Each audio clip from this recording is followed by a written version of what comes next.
Round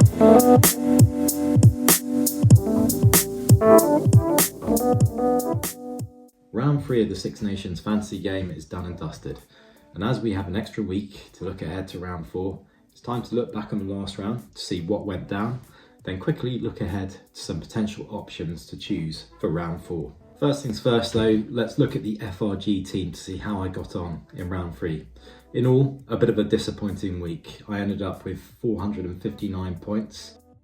Just about a decent score. I didn't see too many red arrows in my team, but compared to some other massive scores that were going around, it was a bit disappointing. Who went well for me? Duhan van der Merwe, obviously, Louis Bielbiarri, Antoine Dupont with an astonishing 90-point score. Jack Conan did well with 38 points. And apart from that, it was pretty slim pickings. Real disappointment for me in this round was my captain James Lowe, just 30 points with the captain's doubles point. And my super sub, Julien Marchand, he did okay, but again, 39 points isn't really the big haul that I was expecting. Looking ahead to the Fantasy Rugby Geek Mini League, it's a huge congratulations to the Ducks, who are now in first place in my league. In second place is Thor's Thunders. No rucks given in third place. Big D up to fourth. Dara McNamara in fifth place. One more step for Man in sixth place. Then Reese, Andy Burnham's Northern Army, Snipers XV and West Cork Mafia make up the top 10. So a big congratulations to you all, some massive scores there. Okay, looking at round 3, one of the most volatile rounds yet. Loads and loads of big scores from a lot of big guns, but also quite a few surprisingly low scores from very popular players. Round 3 saw the big guns deliver, with the top 5 most expensive players in the game all scoring 34 points or more. This was led by a frankly astonishing score from now the most expensive player in the game at 21.5 stars, Antoine Dupont. Dupont scored an enormous 90-point haul, courtesy of 2 tries, 110 metres carried, 6 defenders beaten, 8 offloads, 3 assists, 4 tackles, and to top it off, not surprisingly, the Six Nations Player of the Match award. An incredible performance that was comfortably the highest fantasy score so far in this year's fantasy game. Behind Dupont, the second highest fantasy score in this week's game, is the third most expensive player in the game, Duhan van der Merwe. Once again, Van der Merwe delivered against England in a player of the match performance that netted him 62 points. The points came from a try, 140 metres carried, 5 defenders beaten, 3 offloads and assists.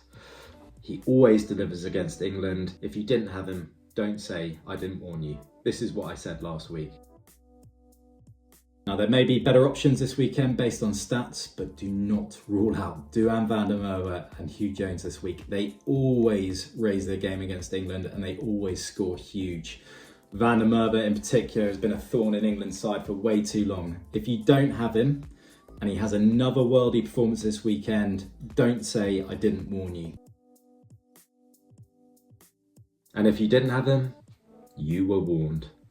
Also up in the points in the top 5 most expensive players was Gregory Aldrit, who scored 47 points in just 48 minutes on the pitch, with another try, 62 metres carried, 2 breakdown steals, 4 defenders beaten, 1 offload and 7 tackles.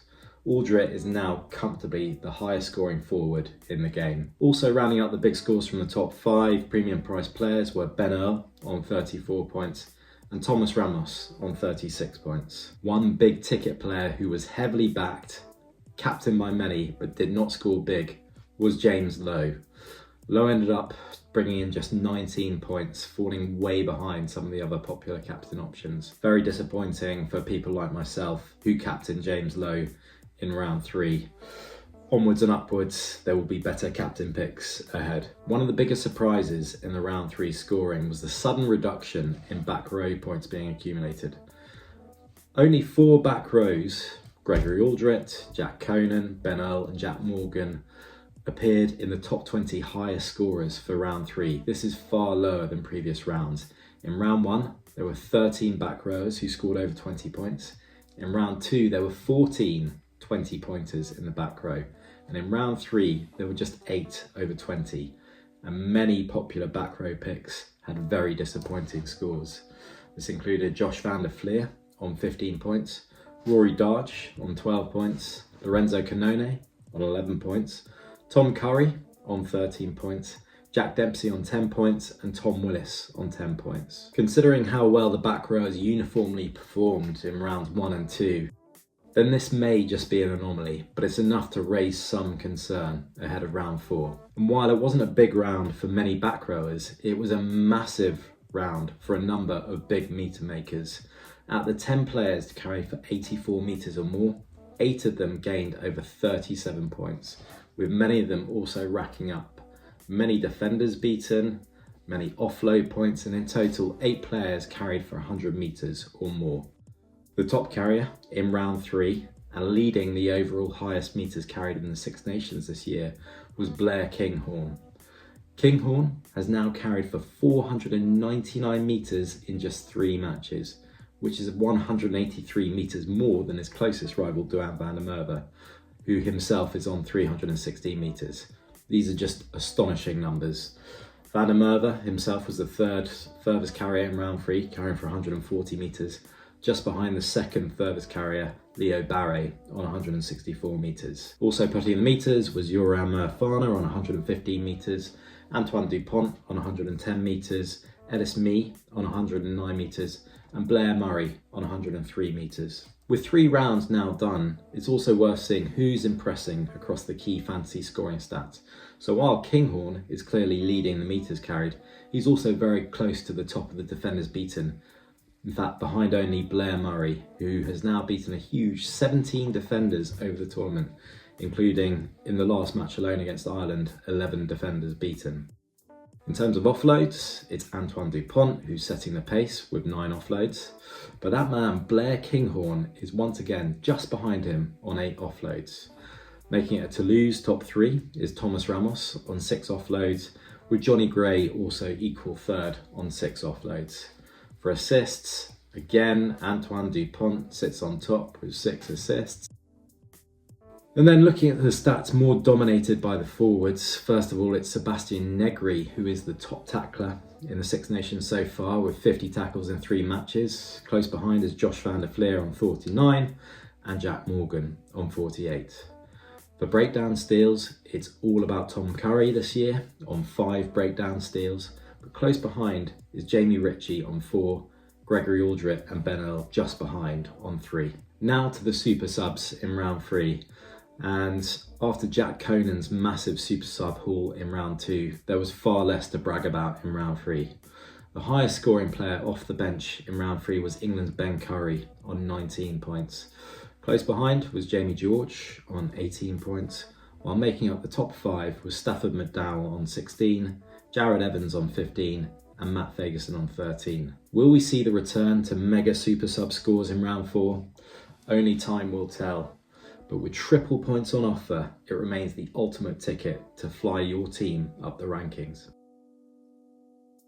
Okay, into round 4, and again we have 3 huge matches. Opening us off is the game of the round and what could be the game of the tournament in Ireland versus France. Ireland need this win to continue their Grand Slam and 3-peat dream, but France are on a high after their rampant victory in Italy, so we're in for an absolute doozy. Second up on Saturday, Scotland have a chance to make it 16 defeats on the bounce for Wales, but there are reasons for Wales to be hopeful after their resurgent performance in round 3 against Ireland. Finally, England welcome Italy to Twickenham, and now they have a chance to make it 3 in a row. After Italy's hiding at the hands of France, it's hard to see anything but an England win. Highlighting a few players to watch from a fantasy perspective in each of the matches. First up, Ireland versus France. Now in this match you can probably expect a bit more of an upfront battle compared to each of the team's previous matches. A bit less free-flowing play with the backs, a bit less opportunities for massive hauls from their backs. Nonetheless, there are a couple of players from the back line that have to be picked. Obviously Antoine Dupont in current form. There's just no one near him, no one in that scrum half position who has the ability to haul quite like he does. In his current form as well, Louis Biel-Biarri has to be considered. Now on 5 tries, easily the top try scorer in the game. He's got to be looked at. Up front, there are loads of great options. Gregory Aldrit is the highest scoring forward in the game this year, so has to be considered. He will get those carries, he will get those tackles, he will be a constant menace for Ireland. Caelan Doris should be back for this one, and if he's available, then he's well worth selecting. Again, one of those players equally able to make an impact both in attack and defence. And then in the second row, he had a quiet game in round 3 by his very, very high standards. But Ty Byrne should really be considered as a strong fantasy option in round 4. Next up, Scotland versus Wales. I've got my eye on quite a few backs in this game. As I mentioned several times in this video, the form that Blair Kinghorn in has been absolutely sensational. He's eating up the meters, he's beating defenders for fun, he just needs to add a try to his name. This could be the game that he does it. Blair Murray, another lethal attacking talent. He's in great form. He could definitely cause some damage on Saturday against Scotland. Expect plenty of carries and plenty of defenders beaten again. Duhan van der Merwe, back to his best. Maybe it was just for England. Who knows if his form will drop off. He got 2 tries in this fixture last year, so he likes the fixture. I think he's worth taking a punt on. He could be a good captain option as well this week. Hugh Jones, another back in unstoppable form, getting another try last week against England. And then Jack Morgan in the Welsh back row. He's just so consistent. He's the heartbeat of the Welsh side, and he always seems to deliver from a fantasy perspective. Last up is England versus Italy. Few good options here, particularly from England. Ben Earl is now back in the good fantasy scoring. He looked a bit like the Ben Earl of the 2024 Six Nations, where he's the highest fantasy scoring player in the game. He's in form, and when he's in that kind of form, he's got to be worth considering, and he's probably a decent captain option this week as well. Ollie Lawrence, he's always a bit hit and miss in an England shirt. Did not have the greatest of games against Scotland, but he could well bounce back, and this is the kind of fixture that he could flourish in. Ollie Slateholme, brilliant value, super cheap, and this could be his big chance to get back into international form.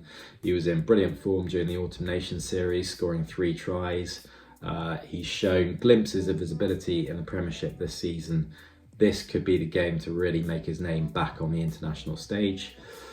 Marcus Smith, not been his usual form recently, but sooner or later a huge performance will come, especially if he's still playing at fullback. I know Finn Smith has now outscored him in 2 games, but this is a hill that I'm willing to die on. Marcus Smith is fantasy gold, and sooner or later he's going to haul, and you're going to want to be a part of it. Lorenzo Canoni from Italy also is worth considering. After his huge haul in round 2, he had a relatively quiet round 3, but I expect him to be back to his dangerous self in round 3 and making those carries that really racked up the points in round 2. So that's it for now. A reminder that we have a week off from the Six Nations now, but this weekend we still have Super Rugby, we've still got URC on Super Brew, so head on over to fantasyrugbygeek.com to see my latest picks, and I'll be back on Friday the 7th of March for the round 4 analysis. See you next week.